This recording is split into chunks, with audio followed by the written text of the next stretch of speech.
Hi, guys, and welcome back to the Barbell Lifestyle Podcast.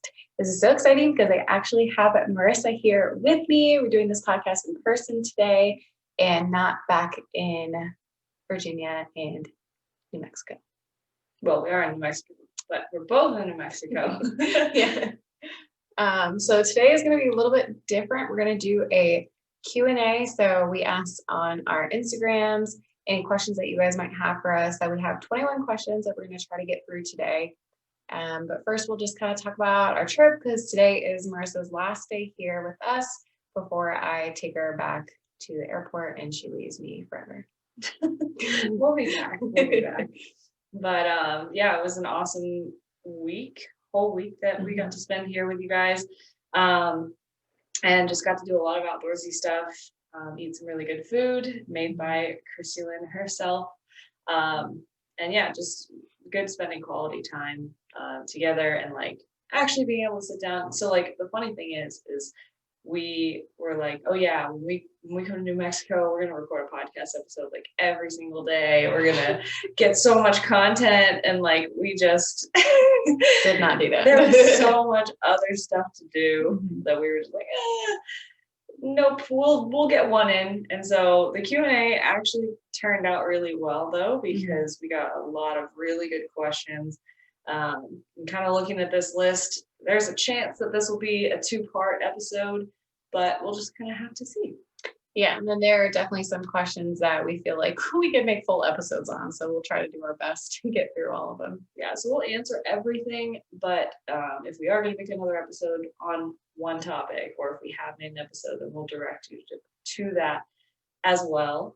So without further ado, I guess we'll get on to number one. So number one that we have listed here was tips on mentally getting through an injury. And so this is going to be podcast episode number 9, meaning that we have already launched number 7, injury prevention and risk management with Nick Ligamelli. So we talk a lot about the mindset behind injury in that episode. So to briefly answer that question, I think the best thing that you can do for yourself is focusing on what you can do versus what you can't. Because if you're injured, there are going to be things that you can't do. But focusing on them and focusing on what you're missing out on just makes that situation worse and more miserable for yourself. So we go a lot more into depth in that episode, but I think just kind of flipping things on their head and looking at things from a more positive light is the best thing that you can do for yourself up here. Pointing at my brain. Yeah, I don't have anything to add, just focusing on what you can control and trying to focus on all the positives, because if you sit there and dwell and focus on all the negatives, you're going to probably stay in that stuck position for a lot longer. So that brings us to question number 2. Are there any benefits of waking up early and moving, like your morning movement routine? So I think that was kind of referring to over the summer, I would do a morning movement where I would have this routine of having my greens and water, and I'd take Sadie, my dog, on a walk and get in anywhere from 3 to 4 to sometimes even 5, depending on how long the walk was. That probably was actually like 6 to 7. Yeah. Think about your watch. So 3,000 to 5,000 steps to just kind of start my day. And so this person is asking if are there any benefits to waking up early and moving? So I would say, yes, there are benefits of starting your day off with some movement, because you are prioritizing getting your steps in for the day, and you're kind of just starting your day off on this positive note, and you're already getting some exercise in. And then I have found that kind of helps wake me up a little bit and helps kind of get my brain going, and I feel more alert and I just feel better. And I go throughout the day I feel different than if I just kind of sloth and like go around the house and not change out of my pajamas. Like I just feel a lot different. I don't know like scientifically if there's any benefits or anything like that, but personally for me, I do feel benefits. Yeah, and I think so I could take this question in a couple of different directions. So like if this implies like fasted cardio or doing cardio first thing in the morning, There's no inherent benefit to doing that cardio first thing rather than if you were going to do it after your workout or in the evening. So there's no like she said, like scientific or like actual advantage physiologically to like your results or anything like that. But when we put it in application, if getting up and going on a short walk in the morning helps you to get in a better mindset and be more adherent throughout the day and throughout the week to your whole plan, maybe your diet, your training, everything, then maybe that's something to keep in mind, right? Because if you function better having that as your routine, then maybe that's something that motivates you more and allows you to see better progress because of everything else that you're doing from starting your day in that positive state of mind. I will say that I don't have a morning movement routine. I have typically, if I'm not like running to the lab in the morning, it's like a journal, coffee, and gratitude type of routine in the morning. So just I'm typically the type of person who I feel the need and I feel like anxious to get like straight to my desk first thing in the morning. And if I don't do that, then I like feel like I'm already behind. And so, depending on what your occupation is or what the hours that you work are, maybe it's not practical for you to get up and go on a walk in the morning. Maybe it's too dark out or it's just not the nature of what you need to do. Maybe you have a long commute. But you can always set up some kind of morning routine that's going to set off your day on a positive note that I think we could take from that morning movement that you described. It can be any routine, and movement and physical activity is amazing, and that is definitely one really, really good option. But if you can't do that and that's not practical for you, maybe it's journaling for 5 minutes about things you're grateful for to put your mind in a positive state for that day. Or drinking your water and your greens first thing to just get some fluids in and start your day off hydrated. So it doesn't have to be movement, but I think movement is definitely a good way to just kind of get things going for sure. Yeah, and I think that there is a benefit of waking up and not being in a rush. So not being in the rush to get to your desk or not being in a rush to get ready and jump in the car and drive to work. So if you wake up a little bit extra, maybe like 10 minutes earlier than normal, maybe you have coffee on the couch and you journal like Marissa was saying, or you just kind of slow down your morning. So it's not just like go, go, go, go, go first thing as soon as you wake up. So I will also say that my morning routine is a lot different because when I was being able to get up and go on walks, it was because I was working from home. So I didn't have to start my work day until 8 o'clock. So that's a lot different than what it is for me now, where I have to leave my house at 6:30 in the morning. So I'm not able to go on those walks anymore. And so I'm having to do a lot more of my walks in the afternoon with Sadie. So again, it just depends on what your schedule looks like. If it was in an ideal world, I'd be able to get up, go out on a walk, and then come back and kind of start my day. Yeah, I think in general, I think what we're really hitting on here is have a routine and slow down your mornings a little bit. I really liked what you said there. Just kind of be able to center yourself for the day, because there's nothing worse than like getting up and just like running around like a chicken with its head cut off and feeling like just disgruntled and messy, because that sets your day off on that note. And then what are you going to feel like the rest of the day? Probably more stress and like you're not organized or set up for success. All right, number 3. Yes. So this question was, is there a difference between prepping for competition and eating disorders? Yes. So it's kind of a funny question, but simple answer, yes, absolutely. I guess to kind of break it down, prepping for competition takes an extreme level of discipline, and it does take typically an extreme level of restriction to an extent. Prepping for competition is really what you and your coach make it. So you might have a coach that gives you a meal plan that might be more restrictive, that might lead to more problems in the future if you are just blindly following that meal plan. But if maybe you have a coach that helps you with flexible dieting and tracking your macros and choosing the foods that you want to eat within your restraints, which are going to be more extreme, But you can still eat the foods that you enjoy and just have more choice and freedom with that.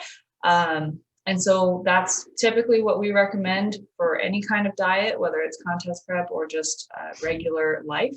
But yeah, so prepping for competition takes a lot of restriction, but it's not an eating disorder, because an eating disorder has a lot more components to it, especially mental. And like the name implies, it's disordered thought patterns and behaviors around eating, and it's not structured or planned or towards any sort of realistic, or not realistic, but driven goal. Yeah, and I would say that prepping for competitions, you sometimes are actually eating more food than some people, even at the very end of your diet. I've had clients come to me eating much, much less than I was at the very end of my show season, and it blows my mind.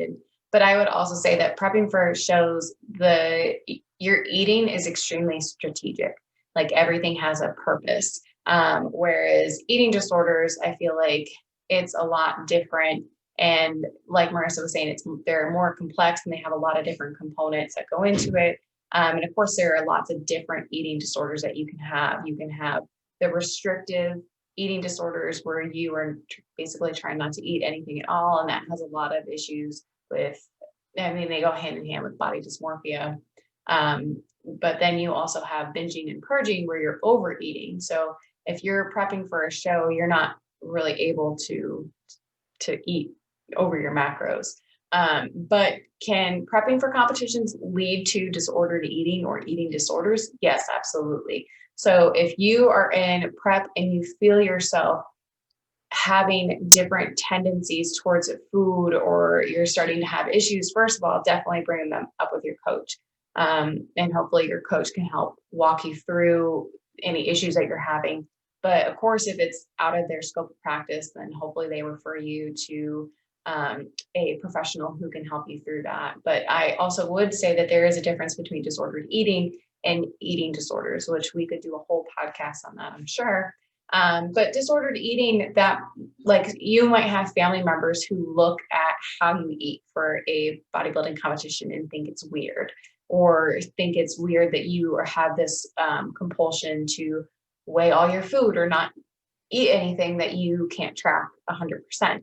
And that might seem weird, and it might technically be a little disordered, but everything has a very specific purpose for your show and show day. And hopefully once you are in your off season, you can show a little bit more balance and not have to be at that extreme level anymore. And if you continue with those tendencies, then yeah, that might be some disordered eating, and that might be time to reach out to a professional who can help you with that.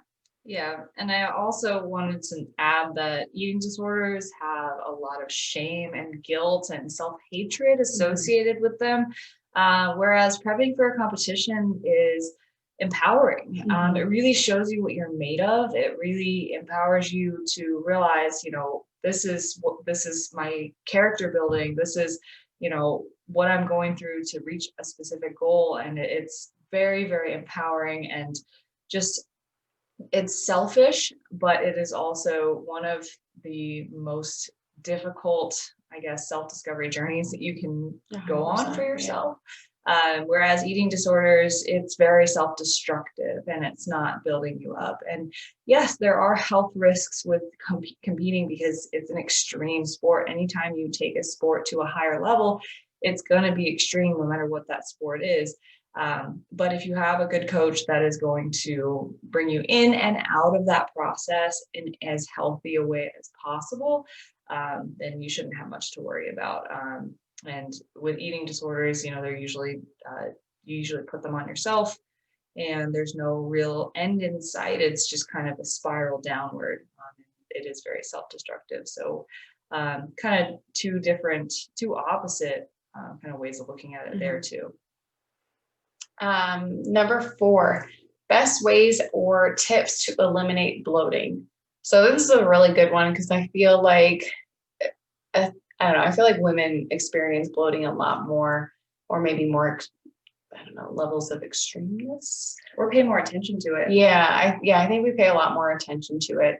which can be a good thing that you feel like you're more in tune with your body. But if you are looking to help with bloating, I would say supplementing with certain supplements can help with that. Like taking greens in the morning. So Marissa and I both drink the greens from Core Nutritionals. So I feel like that helps kind of just get my digestion going in the morning, making sure that I have about 20 ounces of water before I have any sort of coffee for the day.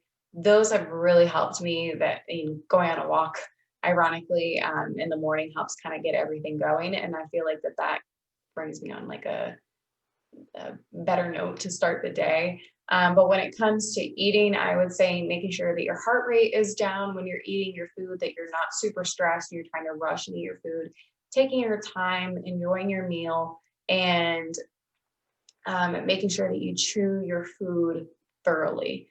Because if you're not, then you're leading it to your stomach to digest and really break down the food. So I feel like thoroughly chewing your food, making sure that your heart rate is down when you're doing that and doing it slowly, and then making sure that you're drinking enough water throughout the day can really help. Yeah, and that kind of goes in line with just like tips for good digestion. And so movement in general, even if it's not first thing in your day, after meals is really important. Yeah, and just like being active in general is going to get food and nutrients moving through your system. So even if it's like a workout after work, just any kind of movement is going to improve your body's ability to absorb nutrients and move things through your system, in addition to eating adequate fiber. Now, the thing with fiber, and I think we could definitely go into more detail with this, but it kind of has an inverted U relationship. So think of an upside down U. Along the x-axis, if you have too little fiber, you're going to have bad digestion. Your digestion quality is the y-axis on this graph. And you're probably going to be very backed up and very bloated and very uncomfortable. Yeah. And then you get into like a good range of fiber, which typically I recommend to get at least 20 grams, but probably no more than 40 for most people. If you're a much larger human, maybe a guy who's 6 foot or taller, maybe up to 50, but I really wouldn't push beyond that, because if you have too much fiber, then you can also be really backed up. So there really is a sweet spot with fiber, which I really tend to recommend is like 20 to like 35, 40 grams tops. And it depends on the person and what their habitual diet is like, but fiber can make or break your digestion for some people. Water, and another thing is to differentiate between bloating and just being full and having a full stomach. And I think too many people nowadays think that having a full stomach or not having their stomach be perfectly flat all the time is the same thing as bloating, and it's not. Bloating is painful. Bloating is when your stomach distends and is hard and is rigid. You might have gas and like just feel very, very uncomfortable. Yes. So that's actual bloating. But feeling full after a meal is not bloating. That is just normal digestion, and that is something that we have to do as humans. Yeah. And the other thing too, when you're talking about fiber, it made me think of the types of food that you're eating.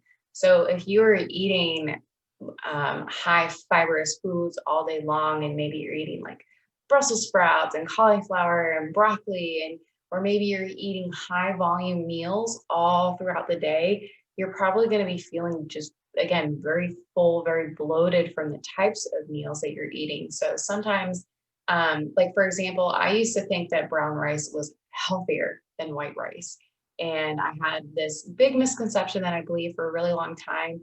And now I've actually switched over to white rice, because white rice is more easily digestible for me, and it is for a lot of people.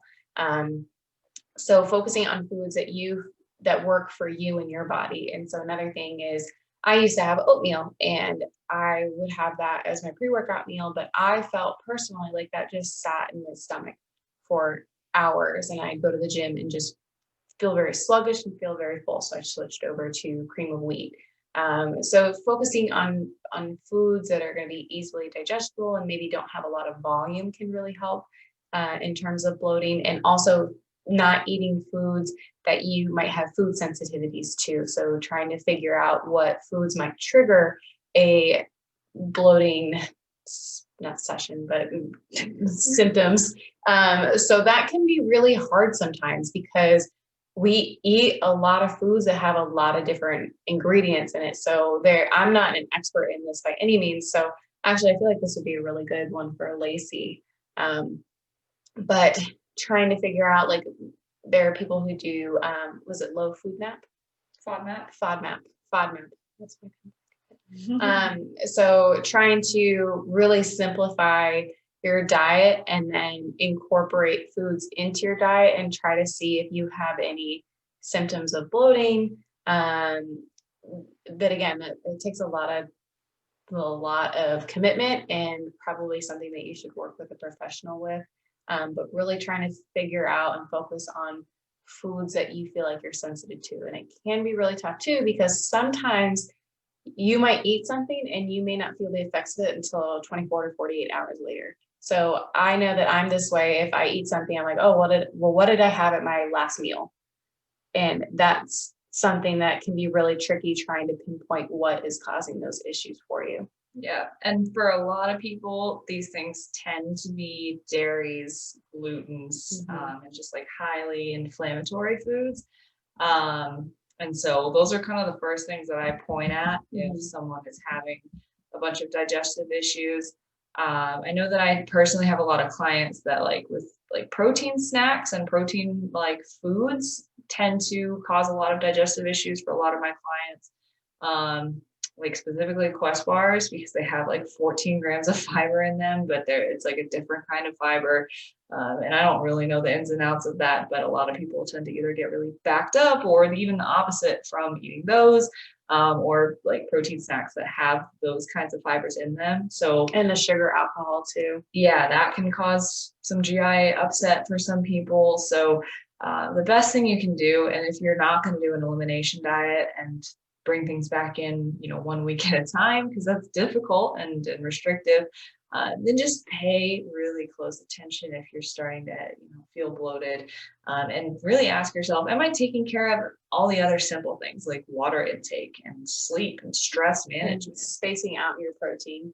Yeah, that's a good one too. And then there are some women who like the quality of the protein sources that they're having. I know that some have switched to more like vegetarian type diets, or they're focusing more so on like the quality of the protein that they're having. Or maybe instead of having chicken for 4 or 5 meals throughout the day, you're switching up the variety of the food that you're having. And then also I think it's important to keep in mind that there's a difference between food allergies and then food sensitivities or sensitivity. And then just having something that just maybe doesn't agree with your system, or it just doesn't make you feel good. So there are a lot of there's a big spectrum. Yeah. And then, I mean, there's so much that we could say about this.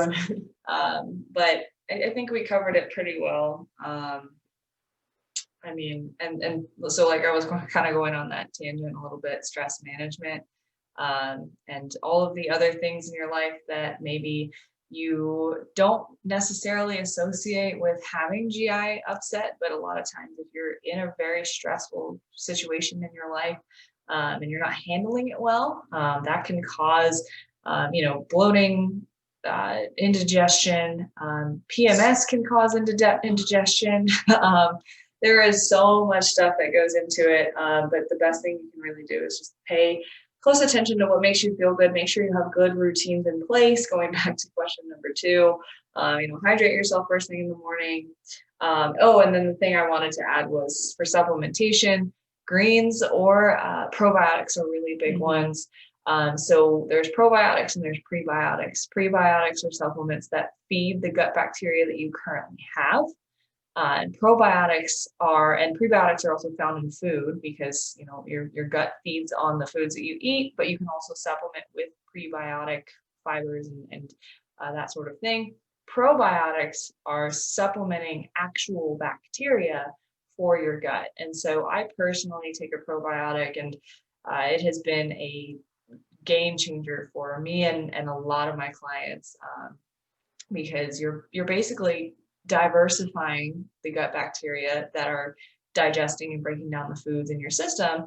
So if you have a lot of issues with food sensitivity, sometimes it's because you don't have the right gut bacteria to break those things down. And we will absolutely bring an expert onto our podcast to talk about this more in depth, but on like a surface level knowledge, that's what I know. And probiotics have, in the research, like, they're kind of, they might help, but they might be neutral, but it's always worth a shot in my opinion. And they have helped a lot of people that I do coach. I think that wraps that one up. Mm-hmm. All right. So moving on, how do you deal with the confidence shakers after a show loss? I'm trying to hype myself back into it. I think this is definitely a good one for you to start off with. Sure. So I have had really shitty shows where I come out and I'm just not at my best, and it sucks. And I think that you first need to just kind of sit there with the emotions and kind of process how you're feeling. And like, it's not a fun feeling, but you want to make sure that you don't stay in that position for a long period of time. And then, I'm like, okay, well, what's next? So I try to focus on, what can I do for my next show so I have a better showing? Looking at everything that you did and say, did I give everything 100%? Could I have done anything better? And if you're like, well, I don't always get all my water in, or I'm not being 100% strict with my macros, well, your show loss, it's like, well, I don't want to feel this way again. So trying to move forward and put things in place that will make sure that you are bringing your best. And so sometimes a loss is it's a blessing in disguise, because it might give you that motivation to push yourself further than you would have without that feeling. Because if you just win, then I don't know, I don't really feel like you learn anything. So, I instead of thinking of it as a loss, trying to flip it and learn from it and say, what can I do better next time? Can I bring a different look? Was my stage presence off? Maybe I need to practice posing more, but just trying to look at what you did well and then improve on the things that you didn't do well on. Yeah. And I think the whole structure of competing is meant to be constructive. So, it's a very normal and very, what's the word for it? People encourage you to ask for feedback after your shows. And that feedback is supposed to help you get better.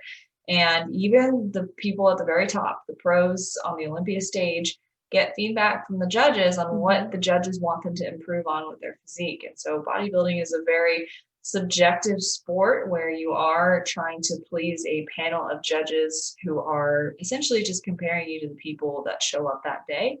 But at the same time, you essentially are getting feedback on what you can work on next. And it should always be a motivating thing, because no one's body is perfect. That's the point of bodybuilding. And we all have different genetics and frames and structures and muscles. And the point is to make your own physique as, up to the standard or as aesthetically pleasing as possible. And so if you are in the sport and you are, you didn't place how you wanted to, take it more internally rather than like, I'm not as good as this person or I'm not as good as that person. Take it more as my own physique needs time and it needs work. And, you can motivate yourself to train harder by doing that. And you can motivate yourself to be more rigid with yourself and your diet, and not giving yourself any excuses, because you have room to improve. And so you can take that into an off season, or you can take that into your next show. But really just trying to look at it from a constructive point of view after you have kind of sat with your loss and said, okay, well, now how do I move forward and be better? Yeah, I think it's, like you were saying, that even the Olympians, that they have feedback any show that they go to. And bodybuilding is such an evolving sport, and it's always going to be I don't feel like there's ever going to be one criteria that just sticks for a long period of time, because it depends on who shows up that day, who's on stage, and how they perform that day. So there's always, always, always going to be feedback. And I feel like going into it, not trying to be perfect, but just going into it knowing that you are always going to be trying to improve in one way or another. And so trying to say, well, it's not an attack on me personally, it's just my physique. And so if you lose a show, it has nothing to do with like who you are as a person. And trying to separate those two things and say, this is just how I did this day as a competitor. But I would also think about, I think that there are more losses than there are wins. I mean, because even the Olympians, like it's very rare for people to win back to back to back to back and to defend their title.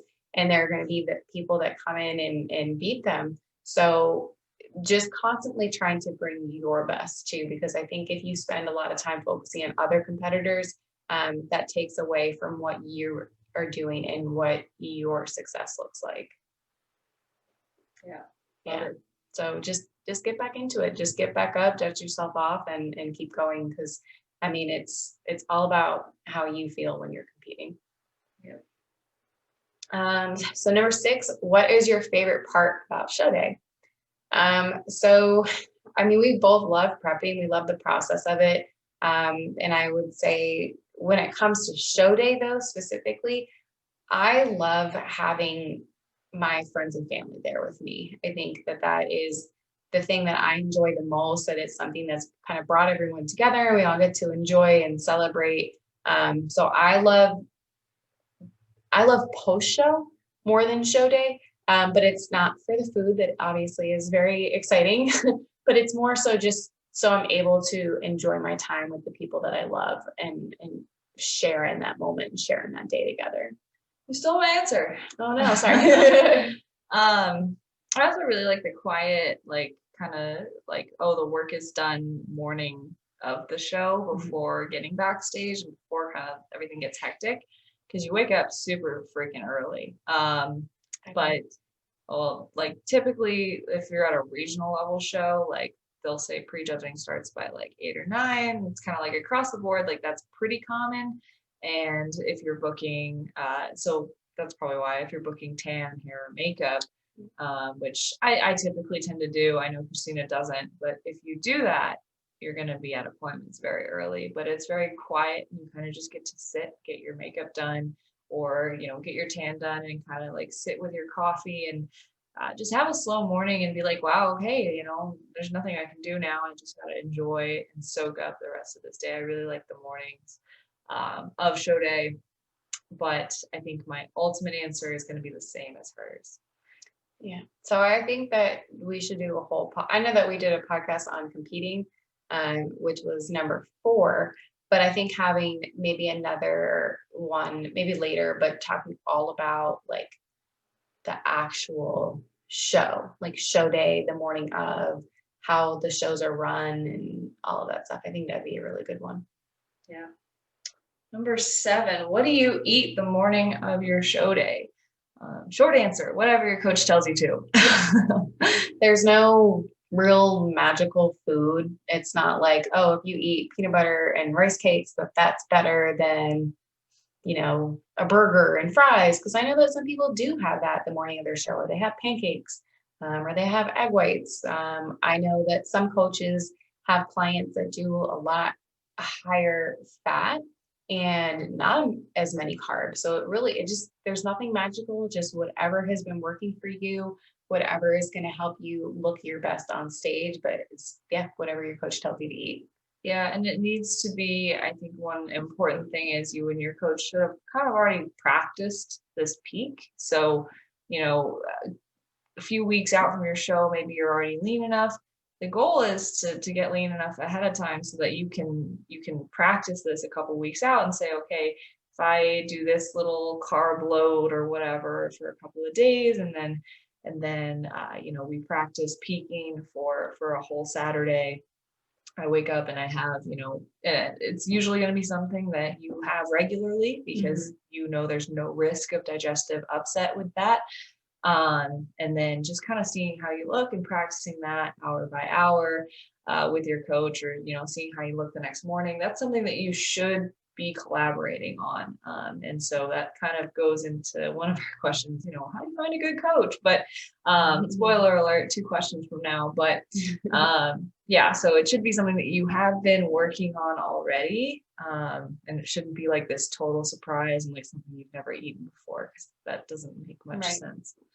So my show day meals have varied in the past. I have had like Life cereal or like Honey Nut Cheerios. I've had steak and sweet potato. I've had chicken and sweet potato. I've had rice cakes and peanut butter. It just varies depending on who my coach is, what their protocols are, and what my body has been responding to that particular prep. Yeah. Number 8. Who would win in a fight? Me or Marissa? I'm going to go by just body size and weight. And I'll say, if we were both just really mad at each other and wanted to kill each other, I think the weight is significant. I'm like, you're like 30 pounds on you right now? I don't know. You are a lot taller.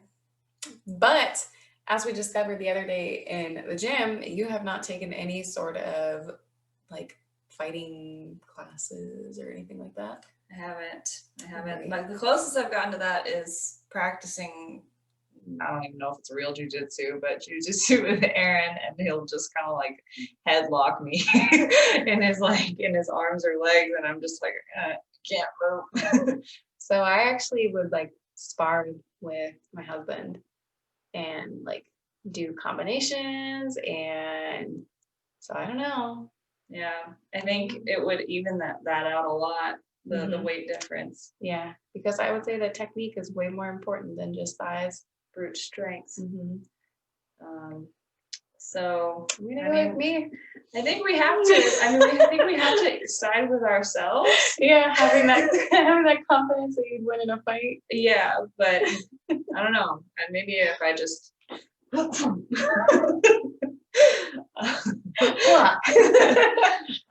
yeah, that would be an interesting fight for sure. Yeah, maybe if we get enough people to like a post or something, we'll spar. We could put up a poll or something. That'd be hilarious. For those who have listened to this episode at this point, but that'd be funny. Maybe after when this airs, we can do a poll and say number 8. Who do you guys think? Yeah. Listen to this segment of the podcast. If I got you right now, I feel like my chances are definitely better because my strength is up on you for most things, I think, except for hip thrusts, as we've trained together every day this week. I think if I got you right now, it'd put me in a better spot. Well, I had a hip thrust you to death. Oh, that's hilarious. We need to see what you guys think. That's funny. That also makes me think of the game we were playing, the Master Debater. If we had to debate who would win. Oh my gosh. So they have this game, Master Debater. Hilarious. We'll link it in the description if you want to buy it. A lot of fun. But it's essentially like you pick odd or even, and then if you pick, odd, then you get number 1, another person gets number 2, and you have to basically debate between 2 options for questions like, is a hot dog a sandwich? Or who would win in a fight? Defend your own dad.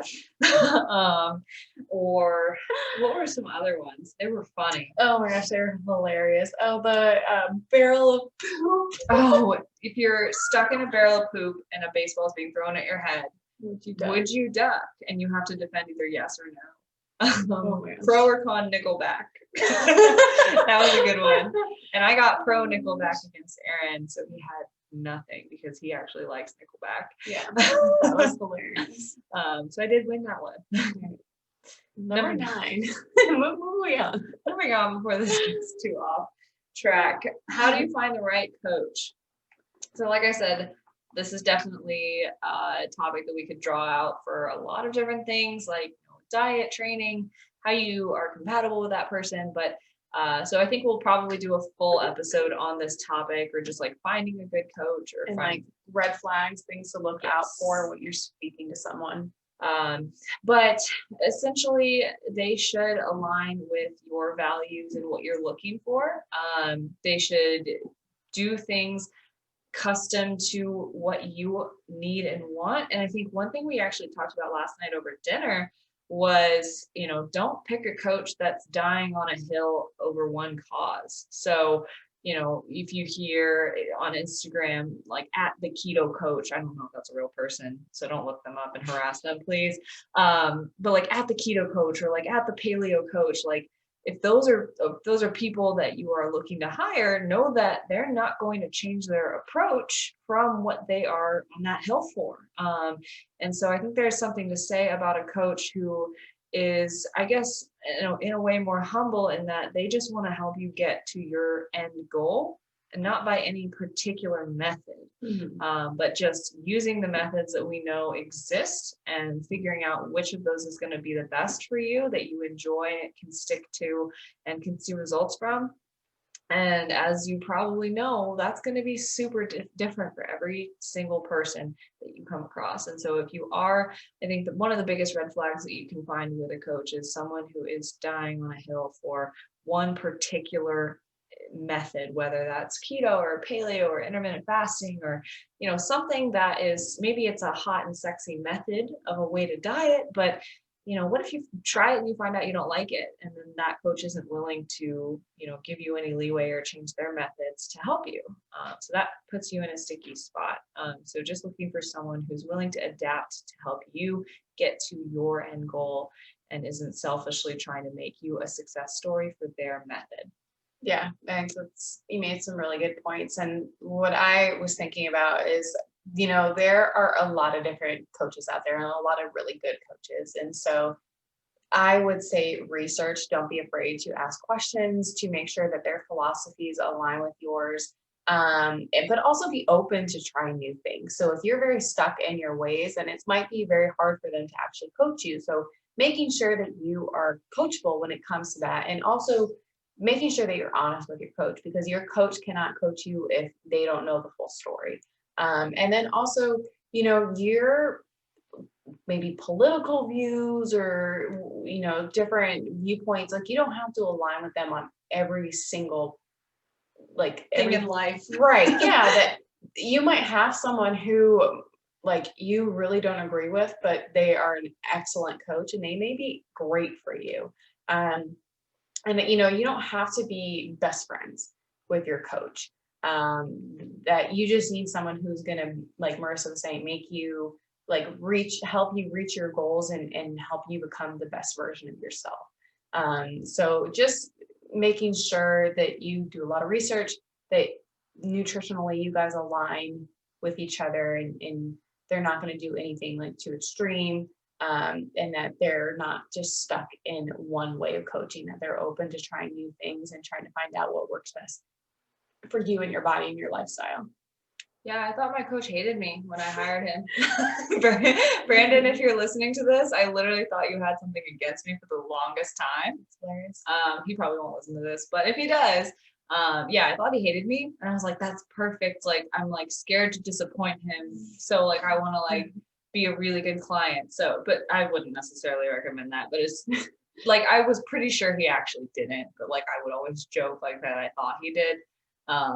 Turns out he doesn't hate me. Thanks for not hating me if you're listening to this, Brandon. But it's kind of like, I didn't have to have like this great friendship with a person before I hired them. I just said, okay, I respect this person and the way that they conduct themselves. And I think that this person could really hold me accountable for whatever way.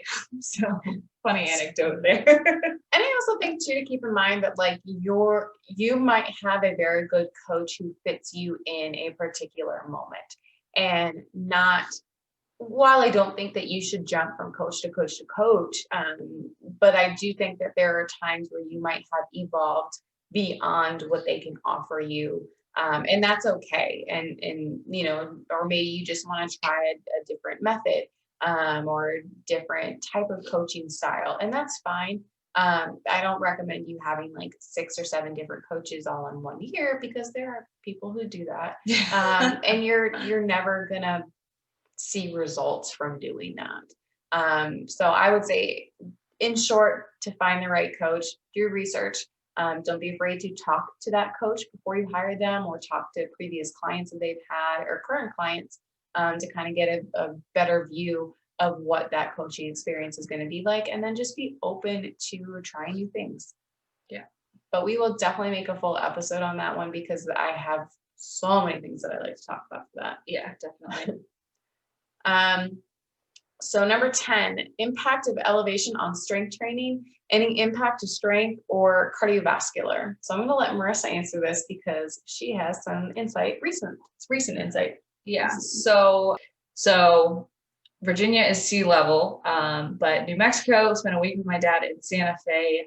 That it was about 6,000 feet. And then we came to where Christina lives, and that was closer to 4,000, maybe 5, but it's a little bit lower.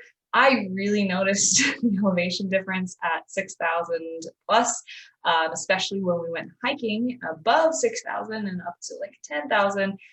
Just walking on an incline up a hike, I was like pretty much just heaving. So if you didn't already know this, elevation does impact your mainly your cardiovascular system, because essentially the higher up you go, there is a lower partial pressure of oxygen in the air, meaning that there is less, I guess, oxygen like available to you, available per like square unit of space in the air. So that's going to make it more difficult for you to, of course, breathe in oxygen, or as much oxygen as your body is used to if you're coming up to altitude. And typically you start to see these effects anywhere above like 4,000 or 5,000 feet.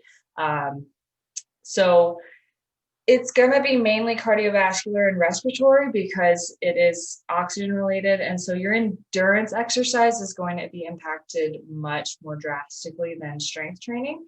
However, you do still use your aerobic systems when you're resistance training. So it might not affect your 1 rep max strength, because that's not going to use the same energy systems that use oxygen. But in between sets, recovering from that, let's say you do a set of 1 or 3 reps that's really heavy, that's not going to use your aerobic systems. But what is going to use your aerobic system is after you have done those reps and you're waiting for a minute or 2 before your next set, your aerobic system is what clears out the metabolic waste and kind of like flushes things out and gets you ready for the next set and delivers nutrients to be ready for the next set. And so your recovery in between sets for strength training is what I would propose might be affected a little bit with strength training. And so if you're doing, 5 sets of 3, you might, this is like completely just on a limb based on what I know, maybe you would struggle a little bit more towards the end of those 5 sets versus at the beginning, because your body might be struggling a little bit to get those nutrients to you to recover. But that's going to depend on what your rest time is, because sometimes if you just take a longer rest period, you could mitigate that immediately. So it's going to be also dependent on how recently you came up to elevation. So if it's your first day up there, you're definitely struggling to acclimate. That's going to make things a little bit harder. You might notice immediate symptoms of just, breathing a little heavier in general, or feeling your heart rate go up a little bit in general to compensate. And that's normal, but I've been here for almost 2 weeks now. And so the difference that I feel is definitely a lot less. And within 2 to 4 weeks, you can pretty much adapt almost fully, or at least get acclimated. Not like long-term, but get acclimated enough to not notice those big changes. So I would say your endurance training is definitely going to be impacted the most, and you're going to notice that a lot more. Strength training, I think it'll depend on the individual and how closely you pay attention to those things, and what your training actually looks like. Is it strength focused? Is it hypertrophy focused? Because a set of 20 reps is going to kind of cut into that aerobic metabolism a little bit. So if you are training with really high reps, you might notice it more than someone who's training like a power lifter. But again, it's just going to be very, very dependent, and depends on how much you really notice those types of things as well. And I think they also make supplements that are supposed to help with elevation, but I don't know the effectiveness of those. But I do know that they do make like pills that you can take, because I know that my husband has them because he goes like to really high elevation places sometimes. Yeah, anything that's going to help increase the amount of oxygen in your system could potentially help. Staying hydrated will help a lot because H2O has oxygen in it. And so there is a lot of things that you can do, but I think with strength training, there's not going to be anything so drastic that you're just going to, all your gains are going to drop off a cliff. Nothing like that is going to happen. Okay, covered that one. Question 11 is, I like this one a lot actually, is trying to make friends at the gym weird or no? How does one go about this? Not weird at all. Yeah, I love it. I think so. Let's start by answering this question. Friends of the same sex, because then, you know, we're not talking about like hitting on someone or flirting or questionably like trying to date from the gym. And I know the person that asked this question is in a relationship, so that's not what she's really asking. I would say though, personally, like I tend to make a lot more male friends at the gym, but only because I think that, like, I don't know, I feel like they're more friendly. And I feel like, I don't know, I feel like it's easier for me personally to make male friends at the gym because they're just more open and they're not, I don't know, I feel like sometimes females can be a little bit catty, and it's more, in my opinion, it's more intimidating to go up to like a female at the gym as opposed to a male. Because I don't know, I just feel like males are just more laid back.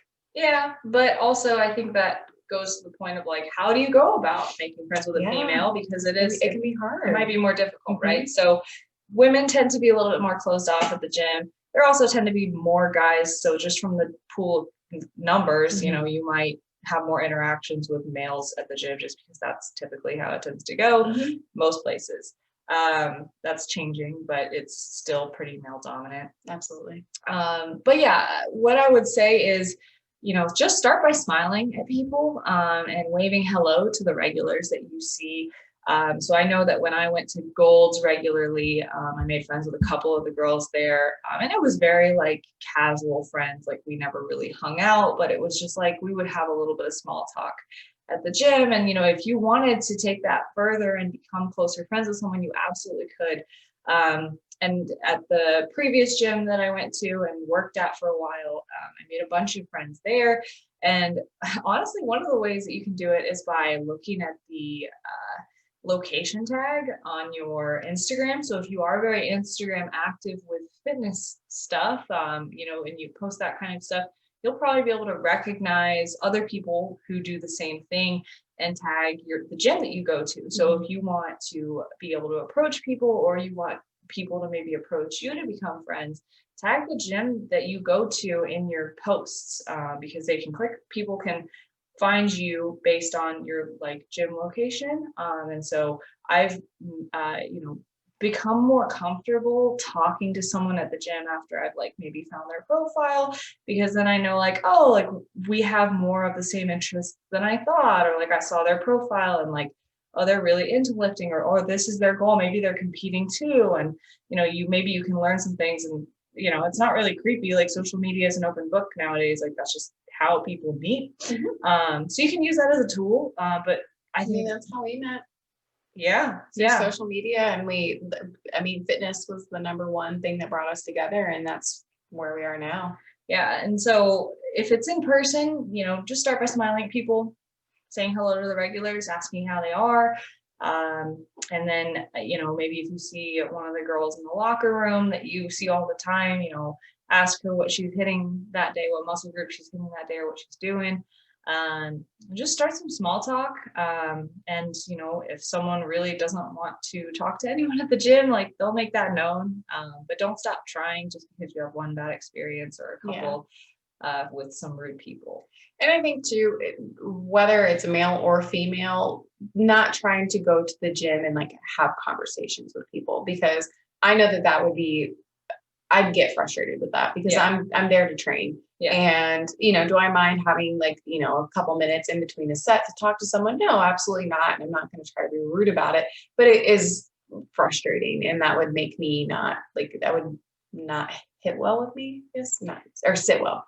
Yeah, because it's like everyone, you don't know if someone's on a time restraint or not at the gym. So if you're taking up 10 minutes of their time trying to get to know them, maybe that's something that you can do over their direct messages Right. after the gym Yeah. in off hours. And so I think, you can definitely just say hello.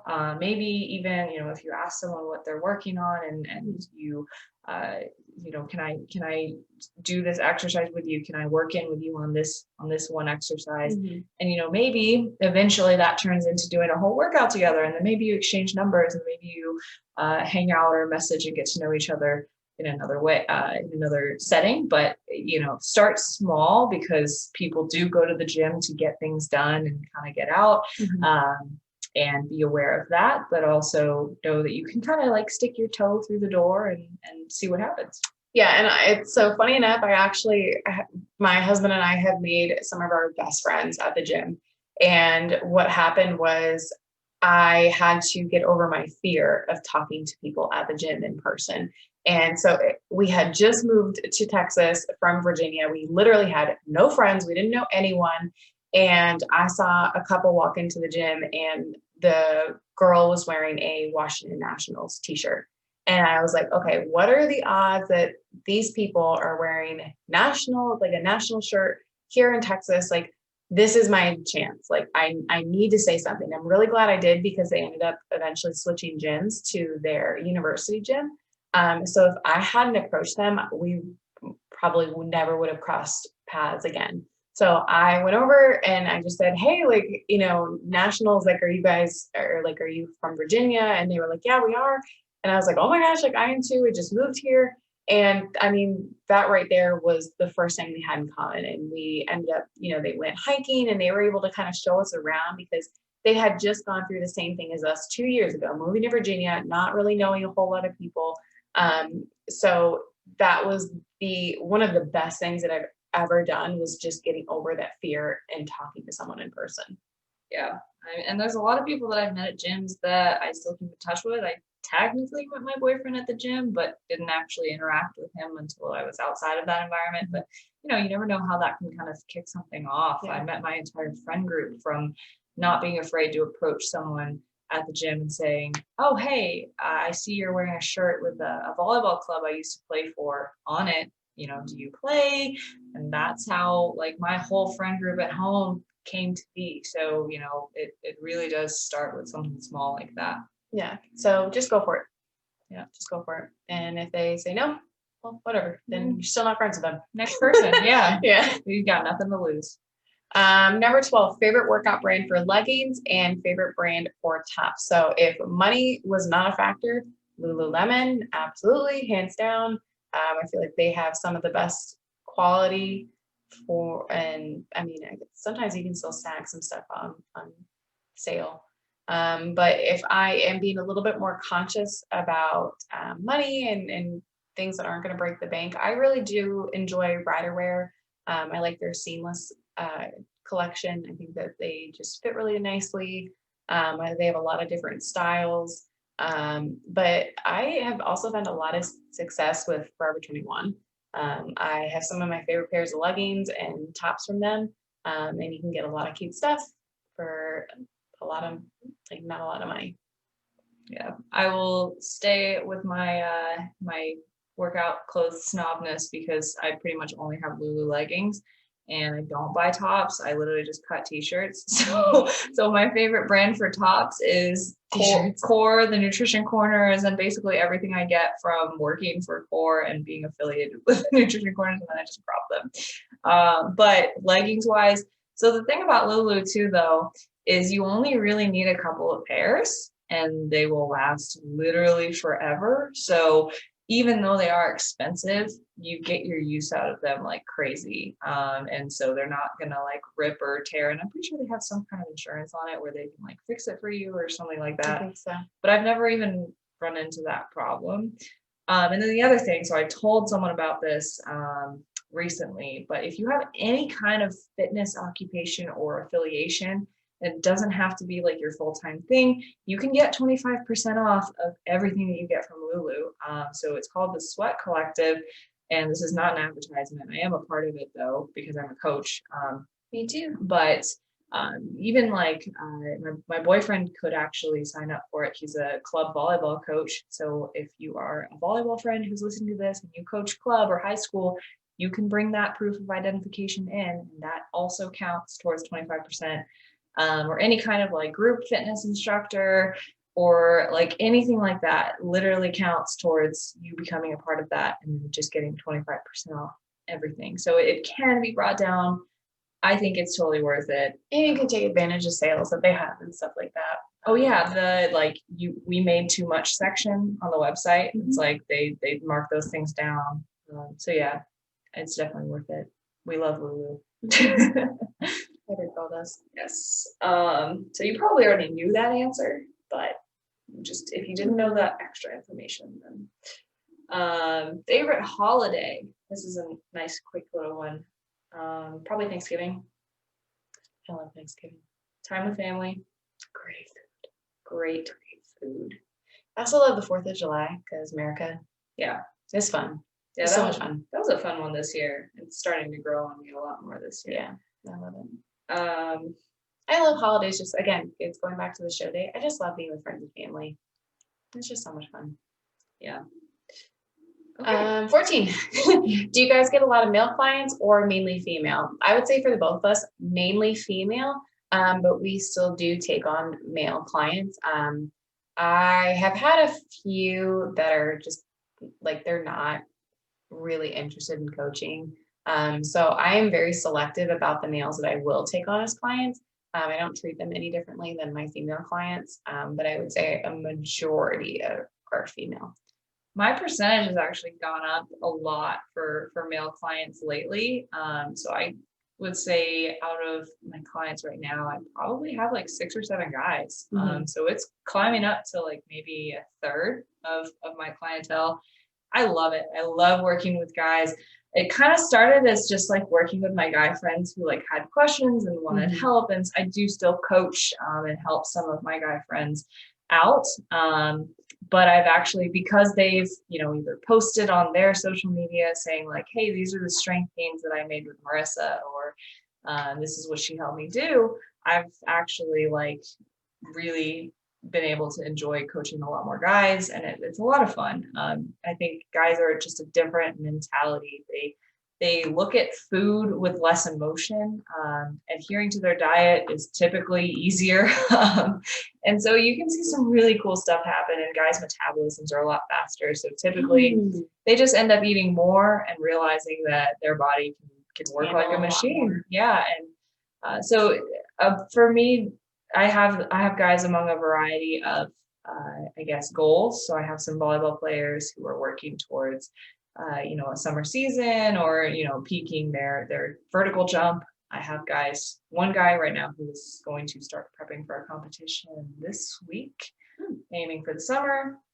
And then just some gen pops, looking to just lose body fat, get in better shape. And it's a lot of fun. So I definitely don't discriminate. And I love my girls, but I love my guys too. And I think one thing too it's just a different dynamic. Yeah. And for the longest time, I had the dilemma of like, do I add guys into my client Facebook group? Because like I post before and afters in there, like, are they going to be, weird? Is it going to weird out the girls? Like, are they going to feel more self-conscious? Is the group going to become less interactive because I brought them in? And actually the opposite has happened. And it's been probably the best thing that I have done for that Facebook group and for the interactions between people. So that's awesome. So it's been really great. But yeah, more now than in the past years. And I hope to get more. So if you're listening to this, just know that we do have experience coaching guys, and it's a lot of fun. I like this question.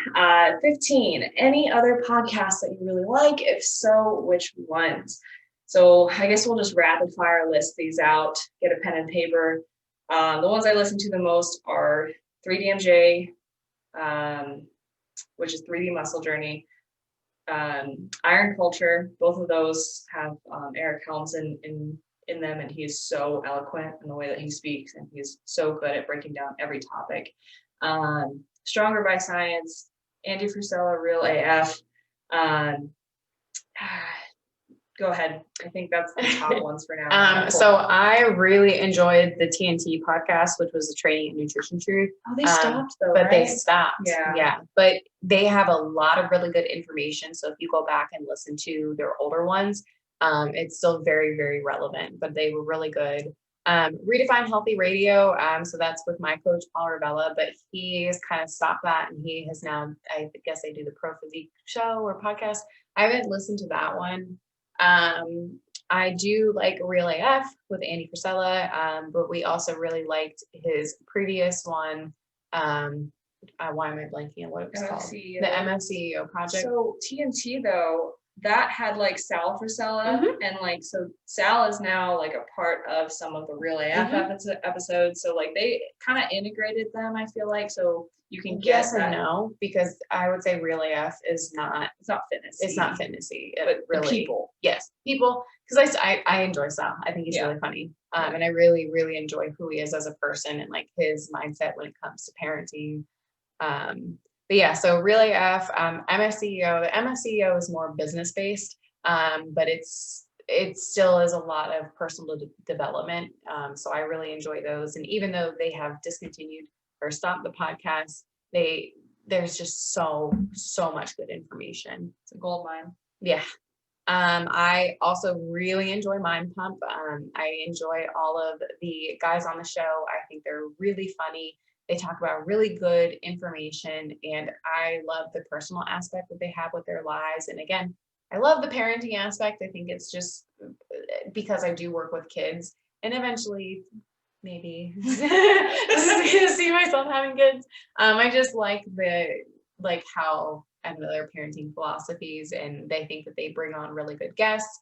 And then I also really, really enjoy Grow or Die with Justin Mahaley. I think that he's a very interesting coach, and I like how he pushes his clients and just the mindset he has. And then when I'm competing, every now and then I will listen to Bikini in the Brain or Bikini Diaries or Confessions of a Bikini Pro. I just need to be in that competing, season to kind of enjoy those more. But those are the ones I listen to. I missed Barbell Medicine. So those are doctors that work with, general population clients, not for coaching necessarily, but like as doctors, medical doctors. But they also lift, and they talk about the applications of medicine to strength and conditioning and bringing strength and conditioning to modern medicine. The Evolve with Emily show. I love Emily Hayden. Yes. Emily Hayden is a great just role model and speaker and motivator. I have Brain Science with Ginger Campbell on here. That's just for neuroscience stuff that when I'm really feeling nerdy. And then the Freedom podcast with Katie Ann Rutherford and her friend Alexis. If you are into anything Christianity, faith, that's a really good one. And it's kind of just kicked off. So I like to listen and support them. And then if you follow CrossFit at all, Talking Elite Fitness is a really good one. So that has, I believe, Sean Woodward. I don't know if I'm saying his last name right, but he's like the commentator for all the CrossFit games. And then Tommy Marquez, I believe, who either used to work for CrossFit, and now has this podcast, and is a big part of like the CrossFit scene. That's really fun if you follow any of that. And it's funny because I don't do any CrossFit, but I just love following that sport. So yeah, podcasts covered. That's a good one. Oh, and the Barbell Lifestyle podcast. There's these really two cool hosts. They're okay on that one. Yeah. They're just getting started. So we just listen to support them. Make sure you're subscribed. Leave us a review. Number 16, supplements you think are essential during prep versus during a strength gain phase. So I think that we want to have Doug Miller come on and talk about supplements, and we have a lot to say about supplements. At the end of the day, I think that, and again, this is getting too far ahead. supplements are not the number one thing that you should focus on when it comes to your health and fitness journey. I think that the most important things are your daily habits and having a very good foundation before you think about supplementation. However, there are supplements that can kind of take you to the next level. And I think that there are some supplements that you would take during prep or during like a cutting phase versus like a growing phase. So, for example, you might use like thermogenics or, things like that, or maybe hard when you are in a contest prep phase. During strength gaining, you might take, focusing more on like protein intake.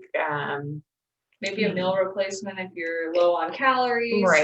Right. So there are a lot of different things, but I do think though that your supplements should kind of be pretty standard whether you are cutting or in a gaining phase. Like you should still be taking a multivitamin, you should still be taking greens. You probably should have a protein powder that you're taking. So, vitamin D, vitamin C, like your probiotic, that shouldn't really change a whole lot depending on what your goals are. Yeah, that the year-round stack, in my opinion, is the multivitamin, the fish oil, depending on who you are, how old you are, and what your training's like. Maybe a joint support, and for those 30-year-olds, or for me, and a probiotic, year-round. And then if you struggle to hit your protein intake, a protein powder. But then everything else should be pretty cyclical, or just using things as the context demands. So not really thinking like, oh, this is a supplement that you should always take during this time, but really looking at where your gaps are and trying to fill those individually. Goals for 2021. I haven't given this a ton of thought, but like my goal for 2021 kind of coincides with my bigger goal. So I do plan to compete again. I'd like to compete in 2023 is the year that I've been thrown around lately. And there's no real rhyme or reason for this other than I will be done with my master's and hopefully kind of just like settled in a routine of life. And it won't be, a pandemic, and it's just farther in the future, because my main critique was muscle size and density, and that just takes a freaking long time. So I think I talked about this a little bit at the gym when we went to your gym, instead of training in the garage. But I think my main goal for the year is to spend at least like 75% of the year out of a calorie deficit. And just maintaining in a place where I feel good, but not dieting. And that's really hard to do. And I proved that I could do it this year for myself. I spent 13 weeks dieting at the beginning of the year. The first 2 weeks of the year were just like a YOLO. And then 27 weeks out of a deficit, 3-week mini cut. And then the final 6 weeks of the year were at maintenance. And I liked that balance a lot. I would maybe even like to shave a little bit of time off of the deficit for that, but just spending as much time as possible at calorie maintenance or surplus to put on as much muscle size and density as possible, because it just takes time. And I just want to build a shape that is going to blow 2018's physique out of the water. And I think, which I feel like you already have. I feel like I probably already have, but that might not even be competitive for a pro physique, a pro winning physique. So, especially because posing and everything has changed, and the criteria is just a little different. Yeah. So just, putting in the time, and arbitrary goal is just to continue enjoying and loving the process as much as I've learned to this year. 2020 really showed me that I'm training for myself, and that I train because I love to train, like the act of training and going to the gym and putting in the sets and checking off the boxes and dotting all my I's, crossing all my T's, and not really, focusing so much on any one end goal. It's great to be motivated for an end goal, but I've found that I've been able to find my motivation and my discipline even during, and I think this is a really good analogy. I don't want to make this too long, but this is a really great analogy that I heard on another podcast of being on a park bench versus on a bus bench. And so I'm very much in a park bench phase right now. So that kind of means you're sitting on a park bench, you're looking around, you're enjoying the scenery, you're not going anywhere. But these are oftentimes the most important phases, because it's really what you do in these phases that makes or breaks how successful you are in the bus bench phase, where you're going somewhere. So maybe that's your contest prep, or maybe that's your diet towards a certain goal. And I'm not going to have, in what I can see in my future, a bus bench phase until 2023. But it's really about what I do with this park bench phase that matters, and just continue checking those boxes and learning how to really enjoy that is what I'm still working on. But 2020 showed me, how beautiful that park bench can really be. I love that analogy so much. Right? Yeah, that's so good. That's so great. I'm not going anywhere. I'm just sitting there enjoying the view, feeding the birds. Yeah, like I forget which podcast I heard it on, but it's was good. I like that. Great.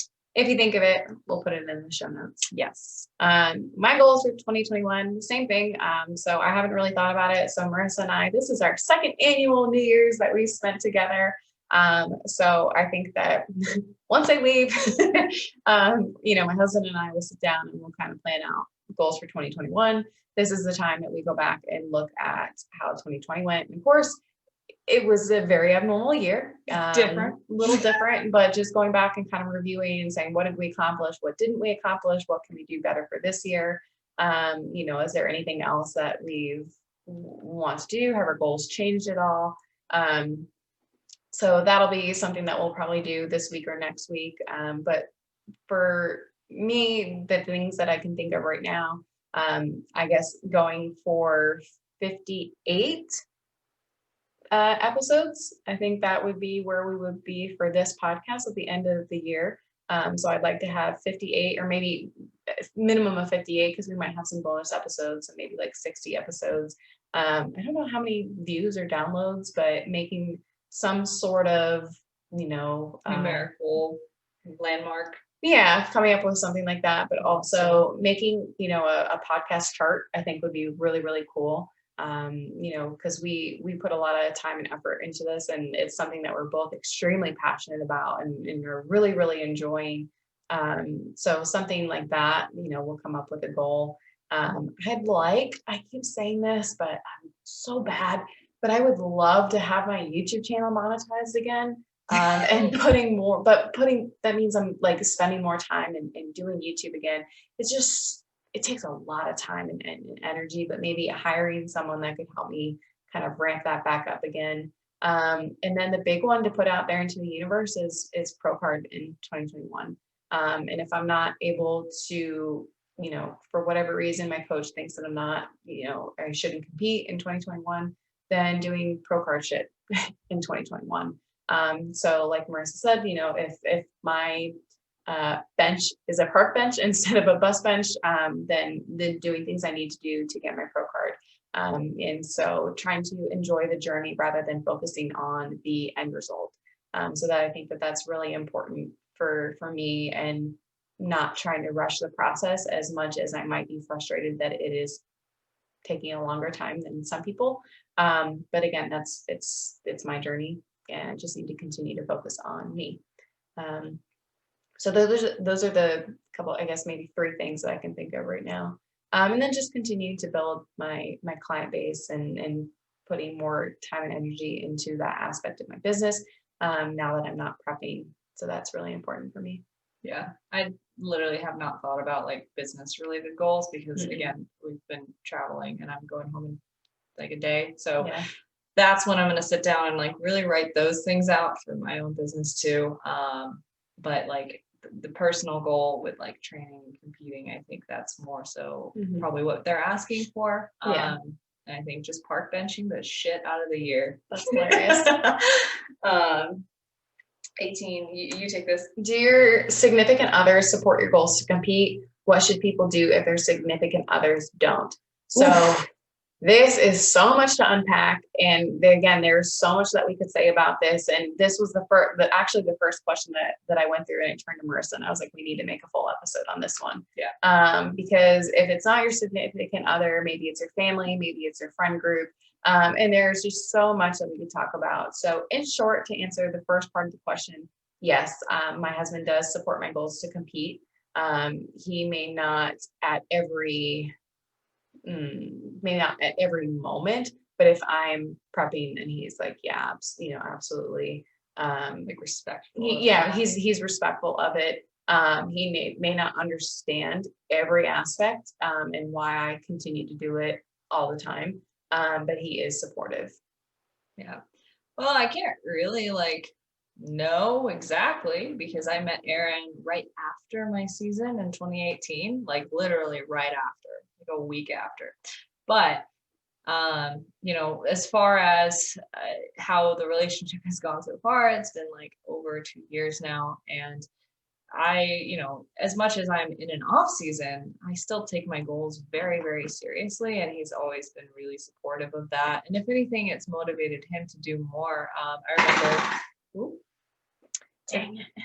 if anything, it's motivated him to do more. And I remember when we first started dating about a month into our relationship, he made some comment about it. It's kind of weird how you like track all your food or like, oh no, actually it wasn't. It was in retrospect. He didn't make the comment to me during the time where it was new, but like later into our relationship after he had actually expressed interest in tracking macros himself, he was like, yeah, this kind of makes sense. I thought it was really freaky when you tracked your food when I first met you. And then, but he never said anything. And then eventually, just by being an example, and sticking to my own goals and my gut and what I wanted to do, even though I was in that new relationship, it opened a door for him to learn about macros and to learn about taking control of his own diet. And I think one of the biggest things, maybe if people don't initially support you or they don't understand, this is a question that I get all the time. How do I get my significant other to track macros with me or go to the gym with me? You can't force someone into a change that big. Changing your diet is literally changing something that you do multiple times per day, every day for your entire life. Asking someone to change their lifestyle is huge. So you can't ask, you can't force. So like really just stick to what you are trying to do. And if someone hates it, then they will make that known. But if you are sparking curiosity in someone and you're seeing results and you're like, wow, how are you doing that? That's when you can start to answer those questions and kind of reel someone in that way without trying. Just set an example and be true to what your goals are. And the people that support will kind of shine through in that way. And we've been lucky enough to have our significant others support and learn from us, and we've learned how to balance all of this with relationships. But it's definitely a two-way street, and it can't be forced. And I think while fitness and health are they're very similar to competing is very different. Oh yeah. So those are two very different aspects. And I will say at the very beginning, my husband did not support my goal to compete. He didn't understand it. He didn't like it. He was like, I don't understand why you need to get on stage in a bikini and, put yourself out there for people. I don't get it. I don't understand. And he said, however, I will support you, but I could tell he didn't like it. So my mindset was, well, I don't know if I'm going to like it either. I don't know how I'm going to feel, but it's something that I want to do. And I need to experience it for myself to be able to make that determination. And if I don't like it, then I don't like it. And I know, and I'm done. But I'm not going to not do it because you don't want me to, because I didn't want to resent him, or be mad at myself for never have trying. So I think that if you want to do it, if it is something that you're passionate about, if it is something that you're curious about, I think you need to go for it. And maybe they don't support it in the beginning, but maybe they see how you evolve as a person throughout the process, and they see who you are at the end. And the the pride that you get after competing and the self-confidence that you get. Maybe they say, wow, I didn't support you in the very beginning, but after watching you and seeing how hard you worked in the very end, like now I can say, yeah, I agree. And I like this process. I know that sometimes my family doesn't understand. My mom does a lot more than my dad and my stepmom, because they just think I don't eat. So they just want me to be healthy. And while competing at the very end isn't quite healthy, they'll still support me. They would come to my shows. They may not fully understand it, and I'll ask questions if they have any. But I know at the end of the day, they probably will not fully ever understand. But I compete for me. At the end of the day, it's not for anyone else. It is for me. And if I want to compete and I want to continue doing it, then I will. And so I think that you just need to go for it. Yeah. And so, like I said, I can't say how competing will go with the relationship that I'm in now, but I'll let you guys know in 2023. So just make sure you're subscribed and wait for that episode in 2 years. But in all seriousness, like it's not going to be that much different. It's just going to be a longer. And it really shouldn't be. Yeah. And we talk about that in our competing episode, and it's just a little bit more restrictive for me, but that doesn't mean that I'm going to tell my boyfriend that he's cut off from eating out ever. It's your decision. It's my decision. It's what I'm putting on myself. So if I need to bring a Tupperware to a restaurant, then I will, but I'm not putting that on anyone else. He always jokes about, I'll just prep too. It makes it easier. Or I'll just do a really tough diet too, so That's that awesome. we're in it together. And That's so awesome. I think, from what I can gather right now, very supportive. Yeah. But we will have to see. So again, 2 years from now. I will say though, I think that there's a big difference between how you react to your own prep and your own circumstances. So if you are going to, like if you are already going to the gym, you're already tracking your food, it's really not going to be a big lifestyle change, but it shouldn't really affect a whole lot of your relationship. Like, you can still go to restaurants, you can still go to breweries or wineries or whatever. You may not be able to participate in everything, but you can still be present, and you can still, you don't have to hermit and just stay at home and not hang out with anyone. But it also is like how you are towards your significant other. So like Marissa said, she's going to be like, well, you can't eat this, or you can't do this because I'm doing this. It's like, I don't know, I just feel like your relationship shouldn't really change a whole lot. But at the very end, it does get hard. You are going to spend a lot more time at the gym than you normally do, because you're in the kitchen. You have to be 100% with your meals, and it starts to take up a lot more time than it normally did in the beginning, or when you're not prepping. So it can start to be selfish, and it can start to you're spending a lot more time on yourself, posing. You're in the gym. You don't have a lot of energy, so it might get tough, and you're not able to experience other. You can't just go on vacation. It's not just like, okay, whatever. It's because you still have to be 100% with diet and training. So it can be tough if you are constantly in a competing phase, or you're constantly prepping. So it might be something that you have to sit down with your significant other and say, hey, I know that you really enjoy traveling and you really enjoy this. So let's, maybe I'll take a full year off here. We can really do all of those things. But if you're constantly in that prepping phase, number one, it's probably not going to be helpful for your competing career and your physique, but it can start to impede your relationship. So this is probably too much gone, because we want to do a full episode on this. But a lot of how your significant reacts is how you are in that competing phase, if that makes sense. Yeah. And ultimately, if you're a hangry bitch, then that's on you. Yeah. So just trying to make sure that while it's, I don't know, just try not to be too selfish about it. And if that makes sense. And we set goals when we compete to be, as pleasant as possible, or to not let these things happen. So you can set those goals so to be continued Yes. on the actual episode, which I'm sure we'll record soon because this is very fresh. Yes. So number 19, how do you plan on incorporating a fitness lifestyle into future family life and motherhood? So the first thing that I do when I see this question is I laugh and I say, ha, I got at least a decade, but but I wish I could say that. because I don't want to have kids until I'm in my 30s, probably. I think at the earliest, which I'm the baby here. So, but thinking forward, I think that fitness and this lifestyle will always be a big part of me and Aaron's future. I think that we will raise active kids.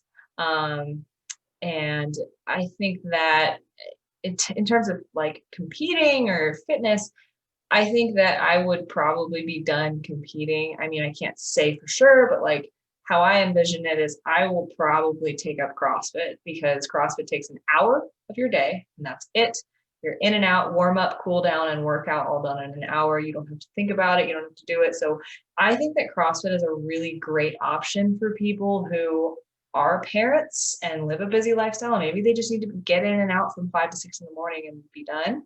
And not hire a coach and spend extra money on something like that if that's not what's feasible for them. And so I do definitely support that a lot. And I think that, becoming more functional and working on things like mobility and gymnastics and that kind of stuff is very enticing to me, especially because like earlier in this episode, I said I follow a lot of CrossFit and I love the group atmosphere. You can meet other parents and families through that.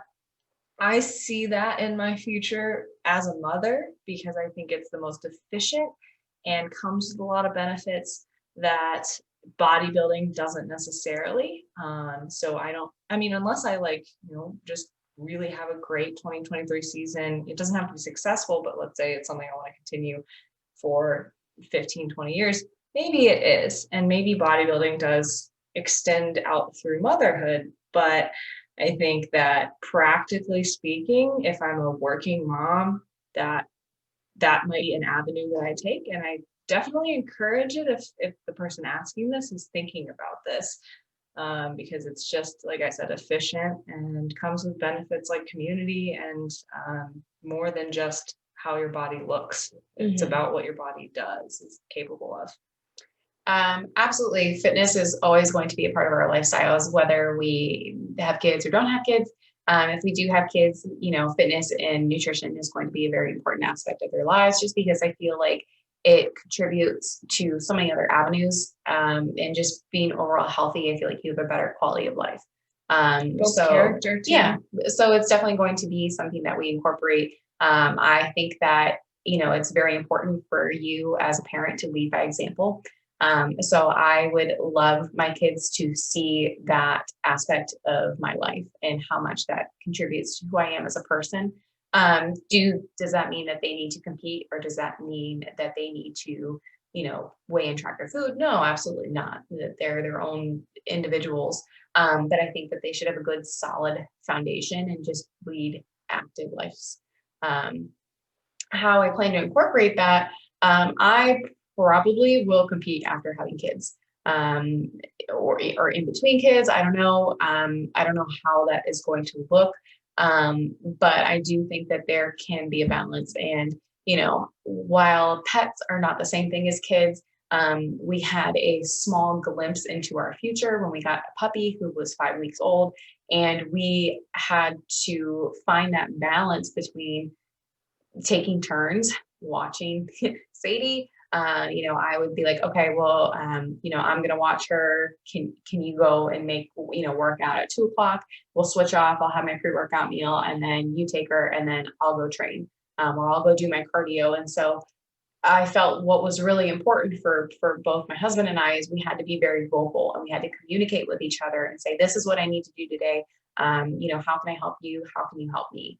And again, that's going to be, I have no experience as a mother, so I might have people who are laughing at me, but that is my only reference that I have as of right now. But I will figure out how to incorporate fitness into family life and motherhood because it is a lifestyle and it is something that I'm very passionate about. And I can't imagine a life without fitness or activity of some sort. Yeah. And it has to be a priority for a healthy mindset. I know the mothers that I coach, it keeps them sane. It keeps them prioritizing themselves when they feel like everything else they do is for the other humans in their life. To have an hour that they can dedicate 100% to them. Yeah, or like 45 minutes even, or just a 30-minute cardio session, like literally it keeps them sane. So it has to be a priority. And I think working with mothers has been one of the most valuable things that I've been able to take away from coaching, because it is a glimpse into the future, and it's scary because I'm like, oh crap, I'm not gonna have a lot of time for myself. So you just have to be very effective with your time, cherishing it now. But yeah, can we switch 20 and 21? Yeah. 20. Yep. Yeah. That's 12 for the end. Yeah. So yeah, that leads directly into how long should we be in the gym for an effective lift, lower versus upper. I think that lower body days take a lot more time than upper. Just generally speaking, from my experience, I don't think that you need to be in the gym for hours to have an effective lift. I think if you're in there for more than 2 hours, you're actually not being effective with your time, and you're probably maybe spending too much time on your phone or too much time talking to other people. So I would say like 2 hours max. Even then, I think it's a very long workout, but you can still get in the gym for maybe even 15 minutes and still get in a decent lift. But it all just depends on like what you're able to dedicate for that specific day. I would say maybe for like a nice average, 45 minutes to an hour. Yeah. I was going to say, so what are we defining as effective? So that is going to be a stimulus that causes a change in the direction of what your goal is. So effective for someone who is lifting, they might want strength gains, or they might want hypertrophy gains, meaning muscle gains and size. So if you are training towards strength, all you might need to do is like a couple singles and like some back offs, and that might take you 30 minutes. But if you're trying to train for hypertrophy, then you might need to accumulate a certain amount of muscle damage that is beyond volume that you're adapted to, volume sets times reps times weight, and just making sure that you're increasing your volume over time, whether that is getting a couple more reps or adding 5 pounds to something. And so that's going to vary. An effective lift for you, if you have been, so for example, early on in my journey, I went balls to the wall all the time, and I just had the time. I was a undergrad college student, like just had so much time for myself. So I would go to the gym for 2 hours, and I would destroy whatever muscle group I was training for 2 hours. And I did that for probably like a year or a year and a half straight. So by the end of that year to year and a half, that's what I was adapted to. And that's the stimulus that I needed to grow. However, you can absolutely train smarter, and you don't have to be stuck with that forever, because you can't just add volume and add volume and add volume forever, because then be working out for 5-6 hours a day. No one does that. No. So what you can do is you can deload, listen to episode 2, figure out how to deload from that episode and do that. That'll essentially help you reset your volume. You can do some training blocks with lower volume, less time in the gym. And I can say now, 80 minutes is like the high end of the amount of time that I spend in the gym from warm up to leaving. Typically upper or lower body days take about 60 to 70 minutes for me. And that's, coming from a bodybuilder who is training seriously for a big goal. So it does not have to be anything strenuous or crazy. I think for most of my clients, if they're training from their home gym setup, or if they're training from the gym, can take anywhere from 30 minutes to an hour. And I try not to have any of my clients in the gym for over an hour. Except for me.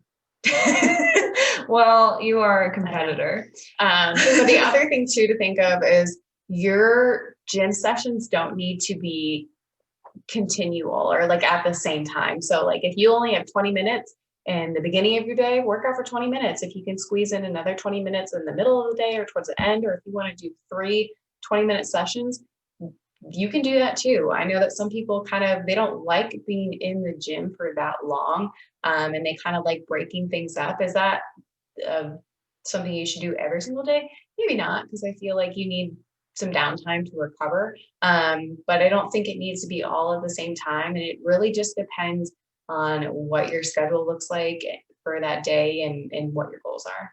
Yeah. And I think if you're a pretty like intermediate to serious lifter and you got big goals for yourself, I think if I'm going to put a blanket answer on anything, 60 to 90 minutes tops is like a good ballpark. And I really don't think it should be exceeding that, and definitely not anything beyond 2 hours. But that also just a preference that doesn't include cardio.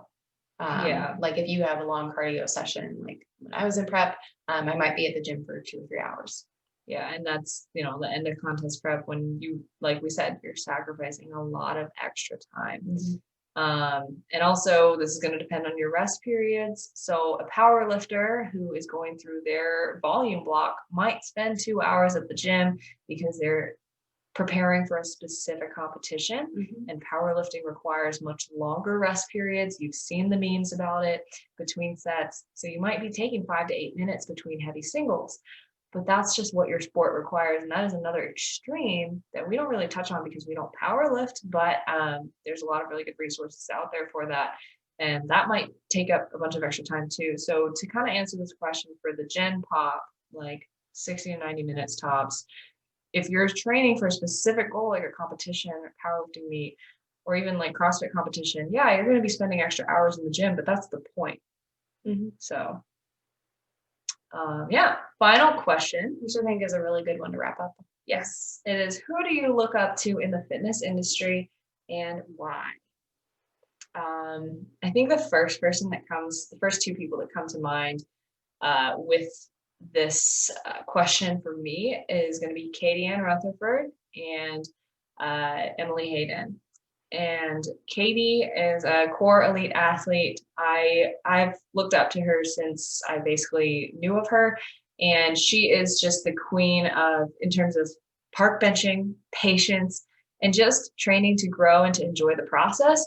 She is a great model of that, and she is, one of the most, I guess she has a very holistic perspective about things, and I've learned a lot from following her about adapting your training to just what works for you at a certain time. So, I might not be able to barbell back squat because my back is a more sensitive part of my body, but maybe I can hammer out Bulgarian split squats until I want to cry.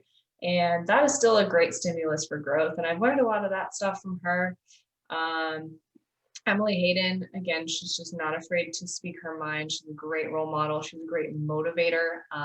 A lot of her early stuff with YouTube, I would watch during some of my first contest preps, and I would just be so motivated through that. And I do have a big soft spot for her because she was someone I followed from the very beginning. And she's probably the only person that I still follow who I followed from the very beginning. And then everyone who speaks on the podcasts that I listed out, I look up to, and that's more on the scientific side of things as researchers and as professors and as people who integrate research and practice is something I really look up to and strive to do with my own research and career in academia that I've only just begun. Yeah, so I feel like a parrot, but Emily Hayden, again, because she is one of the people who first got me into competing. And I feel like while she has definitely evolved as a person over the years, I think that she's still very true to who she is and hasn't really let the industry change her. And I love who she is as a competitor. Yes. I love her. So tenacious. Yes. And her passion for the sport, whether it was when she first started competing or to who she is now, like if she says something, I am like, well, that's going to happen. I believe she's going to do it. If she wants to be Miss Bikini Olympia, she's going to do it. And there was a time where she said, it's really not my passion and it's not where my headspace is. And she pulled away from it. But when she comes back, I have no doubt that if she puts her mind to something. And so I love that as a woman in the fitness industry. Yeah. It looks like 2021 is the year from the hints. I'm very excited very excited for that. Oh, Christina always like gets so frustrated at me because she goes, "Do you know this person? Do you know this person?" And she's like, "Fitzbowing is so hard with you," because Fitzbowing is very hard with Marissa. I don't follow like anyone that closely, but I can say she is someone who like I will look for those hints of like, oh, like looks like she's competing in 2021, or like there are very few people that I keep an eye on close enough. But I think I picked up on that one, so we'll see if that one plays out. Yeah, that's hilarious. So she's definitely one of my favorites because I love this year she's stepped into more of who she is as a person and doesn't hide that, and I really respect that. And then going back to what Marissa said with kind of blending science and research into fitness, I really enjoy Lauren Conlon. She's another person who I feel like she's hilarious, very true to who she is. She just doesn't really give a shit. I love that she is kind of going into like jujitsu, and she's researching and experimenting with other avenues of fitness and not just competing. I don't know if she'll compete again. She's kind of mentioned that, but I also love how she tries to take science and studies and break it down into practical applications, because I feel like that's what we're trying to do too. So I really respect her, and I love how much education she's gotten, and how she really values that. And I just really like who she is, and the messages that she puts out. So those are the first two that really come to mind. And then this is gonna be really, really, really cheesy. But I look up to Marissa. I like look to her for business help, and the park bench analogy. I think that's really important, because as females, it's really hard to stay in like a maintenance phase or a growing phase. It's very easy to constantly want to diet. And the falling in love with training and just the mundane aspects of things, I think is something to look up to a lot. So those are the people that I thought of. Oh, that's what you get into the episode. But yeah, I think that wraps it up. This might be, I think we started at 12:30, so it might be No, I think we started at 11:45. So this is almost an hour and a half, 2 hours, which is fine. It might be part two, or just one long one, or one long one. I don't know. We'll see. We'll talk to Shane. See what he thinks. But yeah, so that wraps up the Q&A. It was a lot of fun to do. I think we had a lot of good questions. If you do not already, make sure you subscribe to the podcast. If you want to follow us on Instagram, you can find Marissa at Marissa Fitness, and Marie at who's Marie? Marie, I don't know. I have to pee really bad. I've been like sitting on the edge of my seat, like ready to go. You can follow me, Christina, at Christy Lynn Fit. And that's it. Gotta go to the bathroom. All right. Thanks, guys. Bye.